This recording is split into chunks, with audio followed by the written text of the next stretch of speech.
출애굽기 4장 1절부터 9절까지 하나님의 개입이라는 제목으로 말씀 전합니다. 제가 생각을 하나 해본 적이 있었는데, 우리가 날짜를 말할 때 그저께, 어제, 오늘, 내일이라고 말하죠.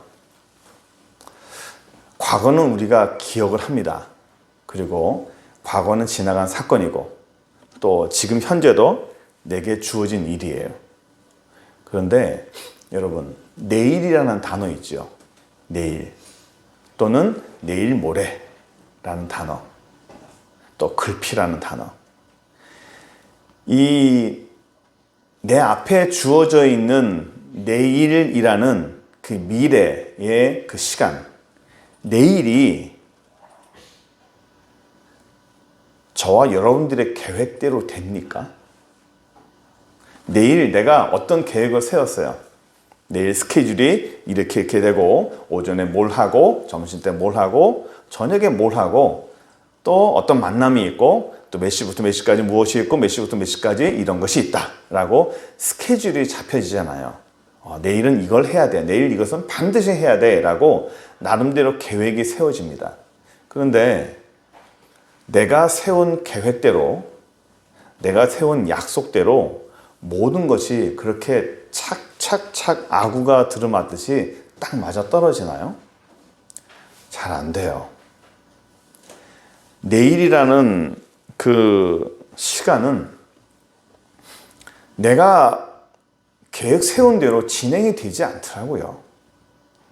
왜 그러냐면 변수가 너무 많아요. 변수가. 그래서 제가 저희 집에서도, 우리 가정에서도 제가 항상 하는 얘기가, 내일이라는 단어 쓰지 마라. 내일 어떤 일 벌어질 줄 알고 내일이라고 하느냐. 내일은 내게 아니에요. 내일이라는 단어는 내 자신의 소유가 아닙니다. 내가 어떻게 컨트롤할 수 있는 게 아니에요. 내일이라는 단어는, 내일이라는 그 단어 안에 들어있는 모든 것들은 내가 컨트롤할 수 있고 내가 조종할 수 있을 것 같지만 사실은 내가 할 수 있는 게 아무것도 없어요. 그러니까 가만히 생각해 보세요. 내일이라는 그 단어는 저와 여러분들에게 속한 단어가 아니에요. 그러니까 내게 아닙니다. 그럼 내일이라는 그 단어는 누구에게 속해 있을까요? 누가 조종할 수 있을까요? 하나님이 맞습니다. 하나님이에요. 내일이라는 그 단어와 내일이라는 그 시간적인 요소와 내일이라는 그 공간적인 그 모든 것들은 내게 속한 것이 아니라 하나님께 속한 거예요. 그러므로 우리에게 있는 내일이라는 내 인생의 미래와 내일의 모든 계획은 내가 결정하는 게 하나도 없어요. 우리의 모든 미래들은 하나님에 의해서 다 결정이 되는 거예요. 내 것이 아니라는 말을 좀 제가 전달이 잘 됐는지 모르겠습니다. 우리 것이 아니에요.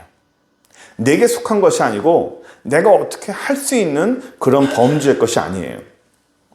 제가 30대 후반에 이런 기도를 했어요. 주여, 얼마 후에는 나이 40입니다. 30대, 아직 30대에 힘이 팔팔하고 아직 힘이 능력이 있고 무언가 주를 위해서 더 열심히 일 때 주님 내게 힘 주시고 능력 주시고 한번 멋지게 한번 사역해 봅시다. 제가 그렇게 기도한 적이 있었어요. 왜냐하면 시간이 흘러가는 게 너무 불안한 거예요. 나이가 40이 넘어가면 힘들 것 같은 거예요. 몸이 딸려서 주의 일을 더 열심히 못할 것 같다는 그런 불안감이 생기는 거예요. 그래서 더 하루가 더 지나가기 전에 하나님, 저랑 한번 연합해서 한번 멋지게 한번 해봅시다. 멋지게 한번 해봐서 이 짧은 세월 하나님 앞에 좀 더 열심히 할 테니까 저 좀 도와주시고 함께 해봅시다 라고 제가 한번 기도를 한동안 열심히 한 적이 있었어요. 우리 하나님이 어떻게 반응하셨을까요? 관심이 전혀 없더라고요. 다분히 네 생각이다. 다분히 네 생각이다. 저는 시간이 지나가는 게 너무 싫었어요. 세월이 지나가는 게 너무 싫었고, 몸이 더 젊을 때, 더 팔팔할 때, 더 주를 위해서, 교회를 위해서 막 애쓰고 싶은데, 그렇게 하면 저도 좋고, 우리 주님도 좋고, 얼마나 좋아요? 이걸 뭐라고 그러면 효율성이라고 그래요. 실용성. 누이 좋고, 매부 좋고. 그런데 우리 하나님은 내가 준비됐다고 생각할 때, 내가 힘이 있다고 생각할 때, 내가 권력이 있다고 생각할 때, 내가 뭔가 돈이 있다고 생각할 때, 하나님 나 이제 힘도 있고요, 돈도 있고요, 권력도 있고, 나 다 됐어요. 내가 주를 위해서 한번 멋지게 한번 해볼게요. 이거 돈 조금만 더 주시면, 나에게 권력 조금만 더 주시면, 나에게 힘 조금만 더 주시면 내가 주를 위해서 열심히 할게요. 하나님 관심 없으시더라고요. 내가 뭔가 준비가 된 것 같지만 하나님 보시기에는 아닌 거예요. 택도 아닌 거예요. 왜 그럴까요? 내가 뭔가 더 하려고 한다는 그 의지가 아직 힘이 많이 들어가 있는 상태예요. 힘이 아직도 많이 들어가 있는 거예요.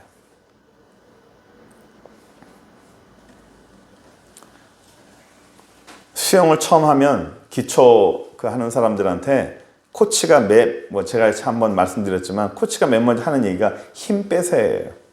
힘 빼십시오. 힘 빼십시오. 온몸에 힘을 빼십시오. 힘을 주면 몸이 가라앉으니까 힘 빼라고 그래요. 모든 운동은 힘을 빼야 돼요. 모든 일도 힘을 빼야 돼요. 목회도 힘을 빼야 돼요. 제가 힘이 잔뜩 들어가서 주여 내게 함께 하시면 내가 할 수 있습니다 할 때 하나님은 뭘 기다렸을까요? 제가 힘 빠지기를 기다렸어요. 힘 더 빼. 힘 빼라. 힘 빼라. 부산 처음 왔을 때 부산에 어떤 원로 목사님이 저하고 하는 말씀이 원 목사 힘 빼라. 힘 빼라 그러시더라고요. 그때는 이해를 못했어요. 왜 자꾸 힘 빼라 그러나 더 열심히 해야 되는데.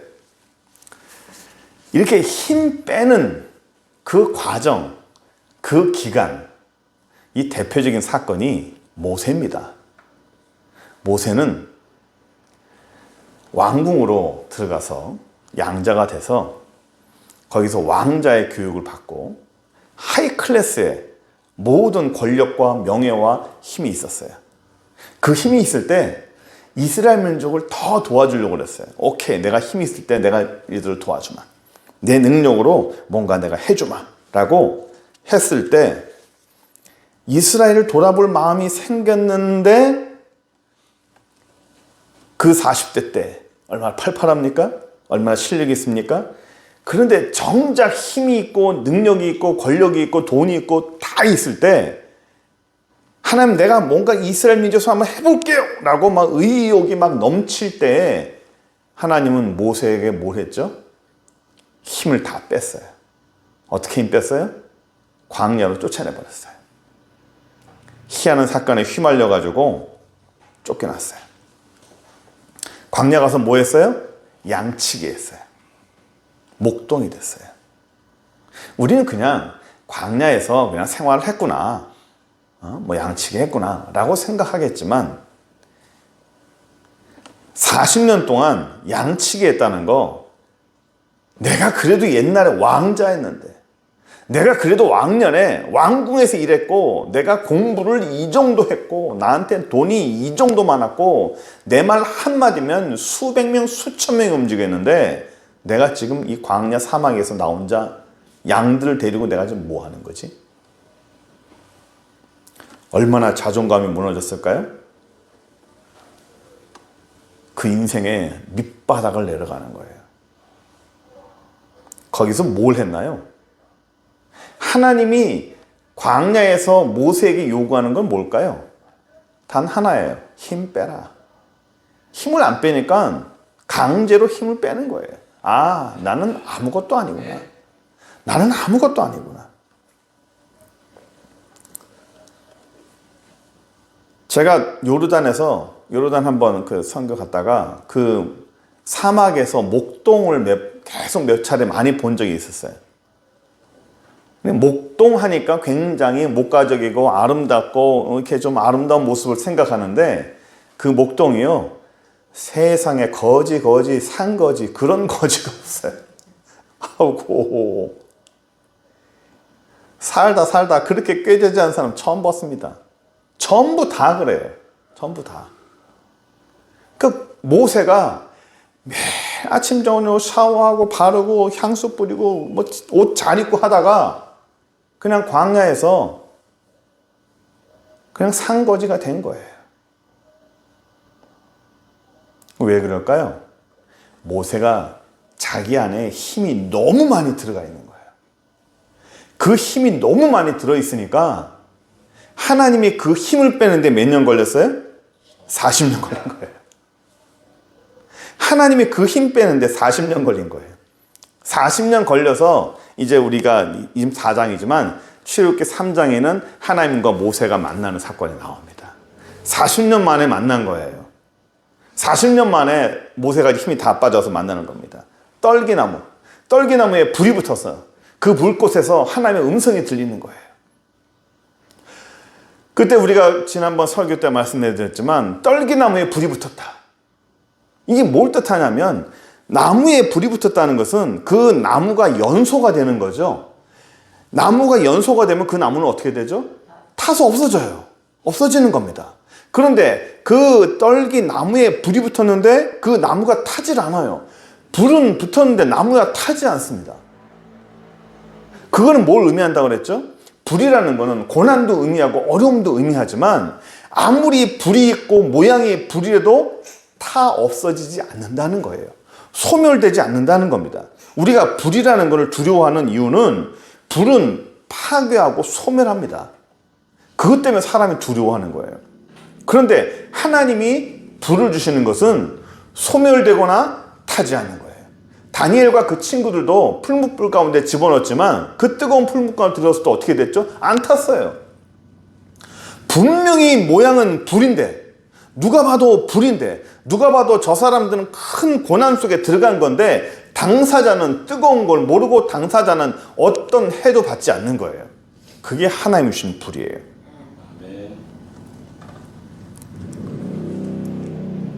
오늘 본문은 이 3장의 연속입니다. 하나님과 만남에서 하나님이 그 모세에게 이스라엘을 어떻게 빼내올 것이며 어떻게 얘기를 할 것이며 이스라엘이 어떤 과정을 거친 것인가를 다 말씀해 줬어요. 그렇게 쫙 얘기해 주면 오케이, 하나님이 그렇게 하신다면 나는 하겠습니다 라고 순종할 텐데 모세는 안 그랬어요. 왜냐하면 오늘 1절 한번 볼까요? 1절 보시면 모세가 대답하여 이르되 그러나 그들이 나를 믿지 아니하고 내 말을 듣지 아니하고 이르기를 여호와께서 네게 나타나지 아니하셨다 하리다. 이 말이 뭐냐면 사람들이 내가 하는 말을 믿지 않을 것 같은데요? 라는 거예요. 왜냐하면 그럴 수밖에 없는 게 다른 사람이 모세한 말을 왜 안 믿을까요? 모세 꼬라지가, 죄송합니다, 꼬라지라 그래서 다른 단어가 별로 없어요. 모세의 지금의 상황은 그냥 꼬라지예요. 엉망진창의 그 꼬라지를 보고 누가 그 말을 믿고 누가 그 말에 이해를 하겠냐 말입니다. 예를 들어서 큰 권위를 갖고 있는 정말 삐까뻔쩍한 사람이 뭐라고 얘기하면 뭐 그런가 보다 라고 이해가 되는데 거지 그 상거지가 와서 하나님이 어쨌나니 뭐 이스라엘을 꺼내놓으니 내가 그들의 리더가 됐나니 하면 누가 믿겠냐고요. 모세 자기가 스스로 봐도 자기가 자기를 봐도 너무 구질구질한 거예요.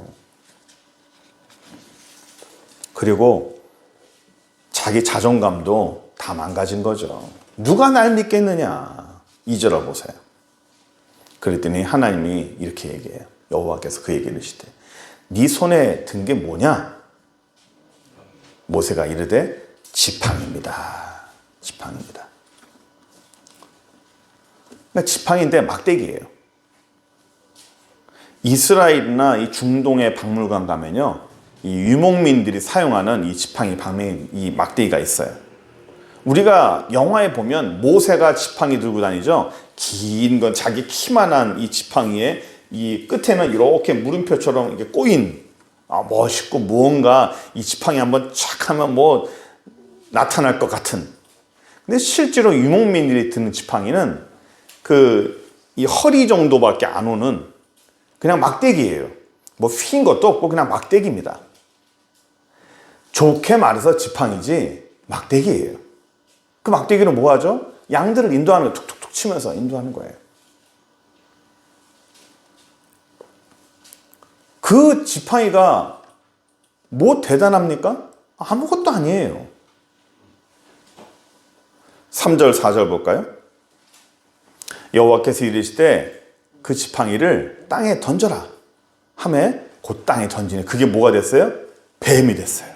뱀이 됐어요. 그랬더니 4절 보세요. 여호와께서 모세에게 이르시되 네 손을 내밀어서 그 꼬리를 잡아라. 그가 손을 내밀어 그걸 잡으니 그의 손에서 다시 지팡이가 됐다. 뱀의 꼬리를 잡는다? 이 당시에 여기에 있는 뱀은 뱀 하면 일단 코브라라고 생각하시면 돼요. 사막의 광야에 있는 이 뱀들은 다 독성이 있습니다. 꼬리를 잡으면 어떻게 되죠? 반드시 물려요. 반드시 물립니다. 뱀 머리가 휙 돌아와서 자기 꼬리 잡은 손을 확 물어버립니다. 그건 자살 행위예요. 뱀은 어딜 잡죠? 한 번에 머리를 잡아요. 한 번에 잡아야지 놓쳐버리면 그것도 역시 물리는 거예요. 물리면 죽는 거죠. 하나님이 말씀하시기를 야 모세 지금 그거 뱀이 됐지? 예, 뱀 됐네요. 꼬리 잡아라. 다시 말씀해 주세요. 어디 잡으라고요? 꼬리 잡아라.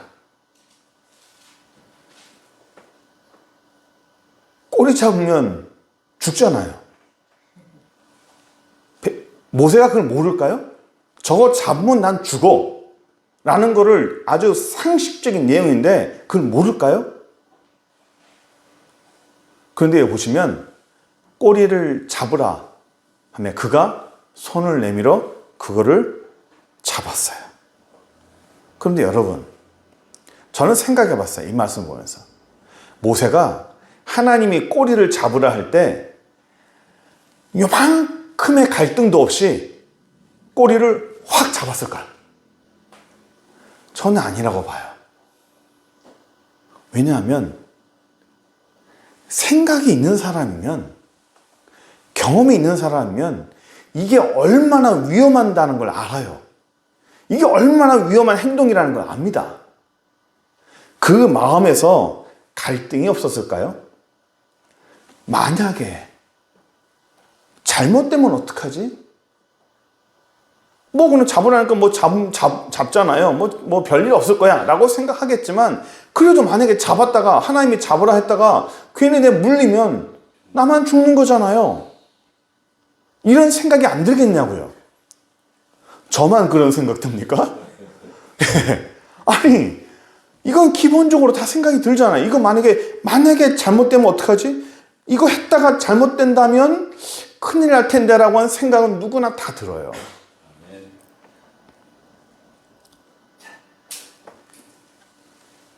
근데 만약에 잡았다가 물린다? 근데 하나님이 3장이라는 그 내용을 너무 많은 시간을 할애해서 모세에게 설명했는데, 뭐 더 생각이 있다면 내가 하나님이 그렇게까지 나를 리더로 세웠는데 이거를 잡았다가 뱀에게 물린다면 이건 상식적으로 말이 안 맞아요. 그렇죠? 상식적으로 말이 안 맞는다 할지라도 무서운 거예요. 상식적으로 하나님이 그렇게 할 리가 없다라고 생각할지라도 사람은 두렵습니다. 아무리 논리적으로 산다 할지라도 사람이 두려운 건 두려운 거예요. 이럴 때 모세가 뭐가 필요할까요? 맞아요. 순종도 필요하고 믿음도 필요하고, 어떤 사람은 용기가 필요하다고 하겠죠. 네가 담대함이 없어서 그래 라고 하겠죠. 제가 지난번에도 말씀드렸지만 사람이요, 하나님이 어떤 상황을 만들어놔서 그 사람이 반드시 결단하고 용기를 내야 될 상황이 반드시 닥칩니다. 그 상황이 닥치게 할 때 우리에게 필요한 게 뭐라고요? 제가 자주 말씀드렸는데 믿음의 승부수. 그냥 믿음으로, 어떤 믿음? 믿음의 승부수라는 거예요. 뭐라고요? 믿음의 승부수. 다시 한번 해봅시다. 믿음의 승부수. 맞아요. 믿음의 승부수. 어떤 결단해야 될 상황, 만약에 잘못되면 어떡하지? 라고 하는 그런 두려움이 딱 왔을 때 하나님을 믿고 그냥 뱀꼬리를 확 잡아버리는 거예요. 인생을 살다 보면요, 하나님 앞에서 믿음의 승부수를 결정해야 될 때가 반드시 온다는 걸 믿으시기 바랍니다. 모세는 지금이 바로 그 믿음의 승부수를 할 행동이었어요. 본문 아주 간단하게 기록됐지만 4절 다시 한번 볼게요. 여호와께서 모세에게 이르시되 네 손을 내밀어 꼬리를 잡으라. 그가 손을 내밀어 그걸 잡으니 그의 손에서 뱀이 된지라. 지팡이가 된지라. 잡으라 하니 잡았다라고 하는 이 간극이요, 그냥 문장에서는 그냥 잡은 것 같지만 얼마나 큰 갈등이 있었을까요? 얼마나 큰 두려움이 있을까요? 모세는 이걸 이기고 극복한 거예요.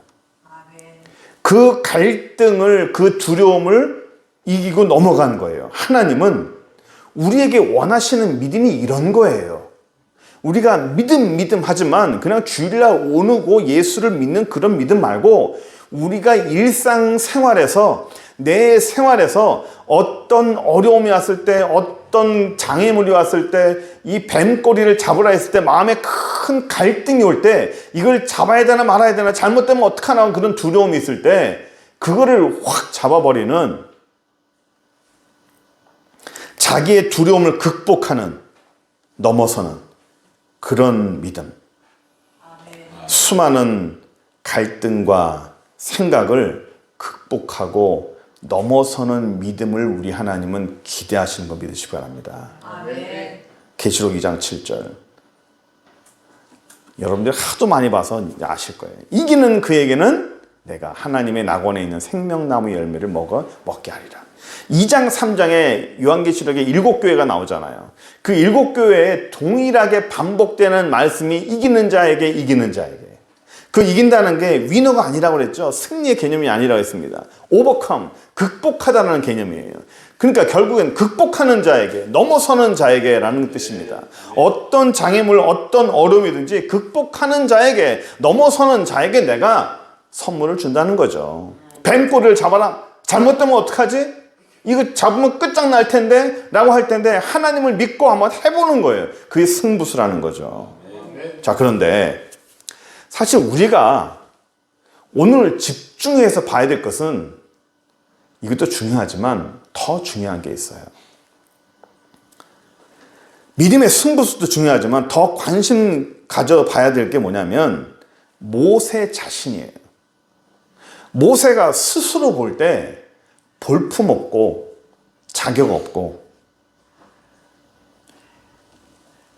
자기가 들고 있는 그 나무 막대기처럼 그냥 메말라버린 아무것도 아닌 인생이 돼버렸잖아요. 모세가 모세의 힘을 빼는데 40년이 걸렸다면, 힘을 빼서 그 힘이 100이라고 하는데 그 100이라는 힘을 0까지, 포인트 0이라는 포인트까지 빼는데 40년이 걸렸다면, 그 0에 도달했을 때 모세의 모습은 어떻겠냐고요. 정말 아무것도 아니고 볼품없는 그런 인생이 된 거예요. 그런데 하나님은 이런 볼품없고 자존감 망가지고 자신감이라고는 하나도 없는, 힘 다 빼고 돈 다 뺐고 명예 다 뺐고 이젠 아무것도 아닌 사람으로 만든 이 모세에게 나타나서 하나님이 그를 사용하시려고 하는 겁니다. 우리 인간적인 생각으로는 굳이 왜? 하나님을 열심히 믿고 해보려고 하는 40세 때 그에게 능력 주면 잘할 텐데 왜 굳이 그렇게 하실까? 하나님은 사람이 자기 힘이 있을 때 내 힘으로 뭔가 했다라는 그 말을, 그 교만을 하나님은 싫어하시는 거예요.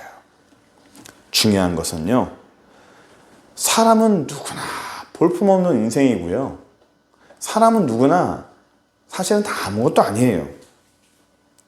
근데 중요한 것은 내 인생에 하나님이 개입하시면 그 인생이 달라진다는 거예요. 그의 자존감이 얼마든, 그의 자신감이 얼마든, 내가 할 수 있는 능력이 어느 정도이든, 그 수치가 무엇이든 하나님이 이제는 내가 네 인생에 간섭을 해야겠다, 이제는 내가 너의 인생에 내가 개입을 해야겠다라고 결정하면은 모든 게 다 된다는 거예요. 진짜 중요한 것은 그의 인생에 하나님이 개입하셨는가 아닌가예요. 내 자신을 한번 돌아보세요. 하나님이 내 인생에 적극적으로 개입하셨는가? 하나님 내 인생에 적극적으로 개입하셔서 이젠 나와 함께 무언가를 만들려고 하시는가? 아니면 나의 힘을 빼고 있는 시간인지, 내가 아직 힘이 있다면 아직 시간이 더 필요한 거예요. 하나님 나 이제 힘 다 빠졌어요. 나는 아무것도 못해요. 이제는. 그런데 그건 내 생각이 아니라 하나님 보실 때도 힘이 다 빠졌는지. 사람에게는요, 자존감, 자신감, 당당함 정말 중요합니다. 그런데 하나님은 애초부터 이렇게 자존감이 강하고 능력이 많고 돈이 많고 자신감이 풍만한 그런 사람을 하나님은 들어서 사용하지 않아요. 하나님이 그 사람을 들어서 사용하고 하나님의 사람으로, 하나님의 능력의 사람으로 만들려면 일단은 그가 얼마나 당당하든지 얼마나 무언가 있든지 일단은 그 사람의 자존감을 다 빼요.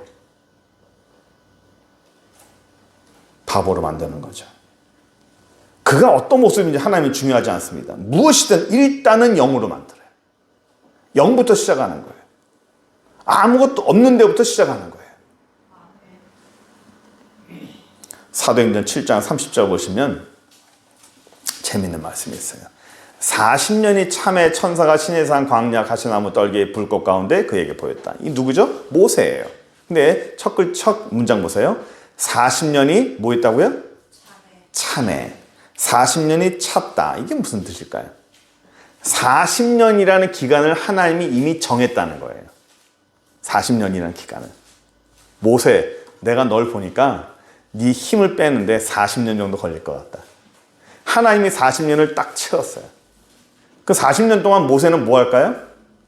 힘 빼는 작업하는 거예요.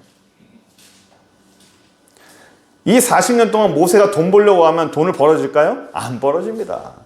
이 40년 동안 모세가 뭔가 하려고 그러면 하나님이 도와줄까요? 안 도와줍니다. 하나님 왜 안 도와주십니까? 내가 이렇게 주를 위해 하려고 그러는데 왜 날 안 도와주십니까? 왜 안 도와줄까요? 지금 도와주면 안 되거든. 지금은 힘 빼는 기간이거든.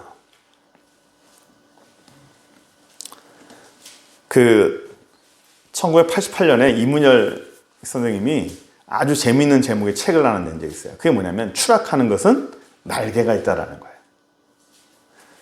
추락이라는 단어는 그만큼 높이 올라가는 거거든요.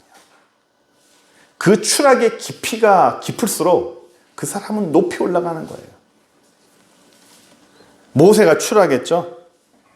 하나님은 왕자에서 양치기로 추락을 시켰어요. 근데 재밌는 건요, 추락하는 깊이가 깊을수록 그 사람이 맛보는 좌절은 더 크겠죠. 그런데 그 다음부터는 하나님이 올라가는 속도도 높아요.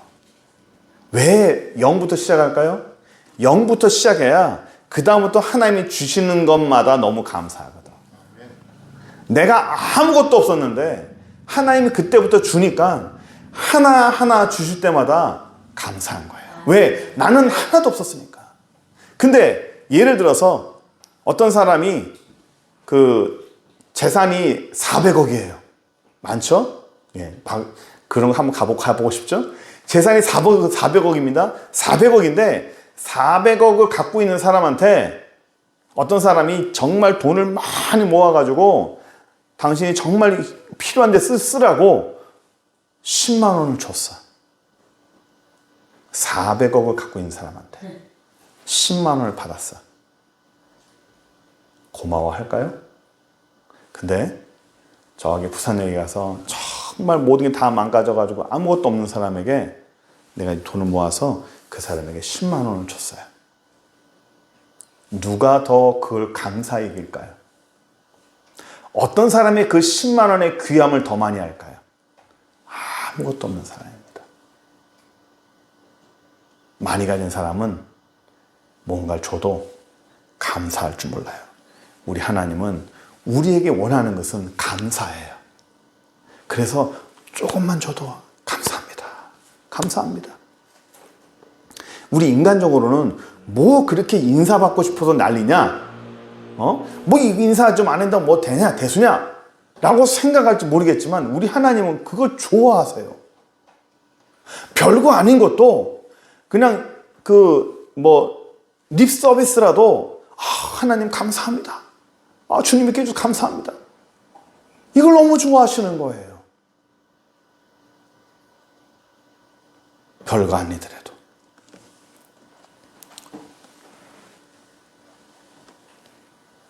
제가 한 교수님을 압니다.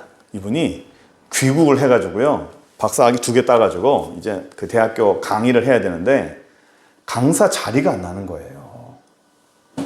그래서 저랑 같이 기도하면서 하나님 강사 자리를 주십시오. 강사 자리를 주십시오 하는데 마음이 불편하고 아직 때가 안 됐다라는 생각이 드는 거예요. 그 이분이 국내에 들어오긴 들어왔는데 먹고 살아야 될 거 아닙니까? 수입이 하나도 없는 거예요. 아이들 둘이 있고 남편은 40대 이제 중반 들어갔는데 이 강사 자리가 있어야 뭐 돈이 들어올 거 아닙니까? 돈이 한 푼도 없으니까 하다가 이분이 뭘 했냐면 트럭 운전을 했어요. 트럭 운전.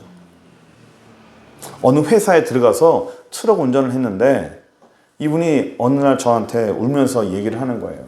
목사님, 너무 서럽습니다. 내가 그래도 대학원 공부하고 박사학위 받고 정말 그렇게 살았는데 내가 이런 사람들에게 그런 험한 말 들어가면서 세상에 한 번도 들어보지 못한 말이래요. 말의 절반은 욕이랍니다. 얼마나 나를 무시하고 사장도 나를 무시한다는 거예요. 얼마나 내가 무시당했는지 목사님 모릅니다. 눈물 흘리는 거예요. 내가 이런 무시를 당하고 이런 대접을 받으려고 내가 그렇게 공부를 많이 했나. 제가 그분에게 그랬어요. 집사님, 잘 견디세요. 하나님이 집사님이 견디라고 하는 기간이 있습니다. 조금만 더 견디세요. 언제까지 견디란 말입니까? 저는 하루하루가 지옥입니다.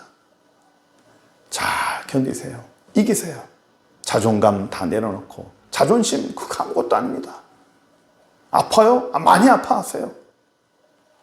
하나님이 인도하실 거니까 확신을 갖고 잘 견뎌보세요. 그 트럭 운전하는 기간이 2년하고 조금 더 했어요. 대학 강사 지금 들어가 있습니다. 보직 맡았어요. 지금도 가끔 전화 와요. 목사님, 저는 그 기간이 저에게는 잊을 수 없는 시간입니다. 그래서 저는 지금도 함부로 교만하지 않습니다. 내가 돈이 하나도 없을 때 수많은 사람들이 무시받아가면서 바닥이라는 것을 알아봤을 때 하나님이 나를 높일 수도 있고 낮출 수도 있구라는 것을 알고 과거를 기억하고 저는 항상 겸손함을 유지하고 절대로 다른 사람 무시하지 않는답니다. 그 이후로 자기가 조금 좀 잘난 모습이 있다 할지라도 항상 겸손해서 하나님 앞에 혼날까봐, 교만함으로 혼날까봐 항상 마음을 조심하면 돼요. 아멘. 여러분, 정리하려고 그래요. 우리의 삶은 우리의 내일은 내게 아니에요. 내가 뭔가를 하려고 할 때 하나님이 나를 도와주시면 뭔가 잘 될 것 같지만, 여기서 조금만 도와주시면 내가 주를 위해서 열심히 할 것 같지만, 하나님은 힘을 다 뺀 사람들에게 하나님의 능력을 주십니다.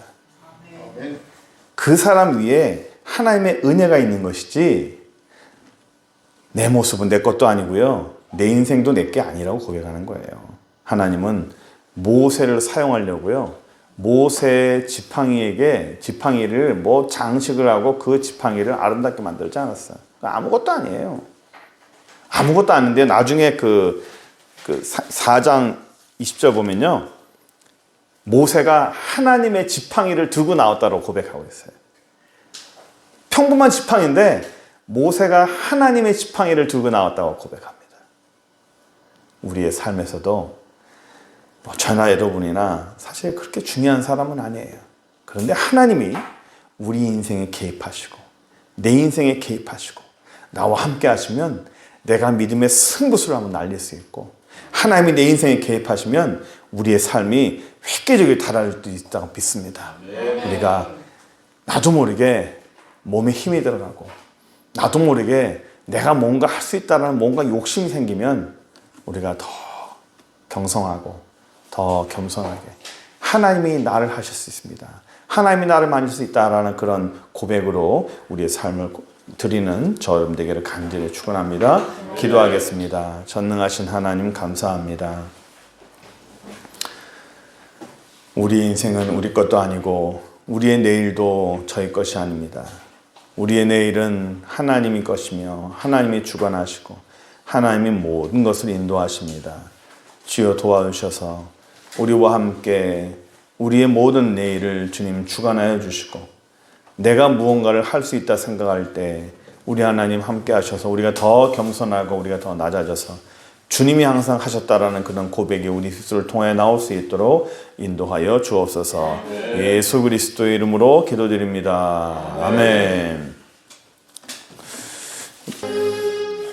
지금은 우리에게 새로운 생명과 사랑을 주시는 우리 주 예수 그리스도의 무한하신 은혜와 우리 아버지 하나님의 크신 사랑과 성령 하나님의 감화감동 역사하심, 그 은총의 은혜가 하나님 앞에 더 진실되게 주를 믿고 살기 원하는 귀한 영혼들 머리 위에, 그들의 가정과 생업과 자녀 위에 이제로부터 영원토록 함께 있을지어다.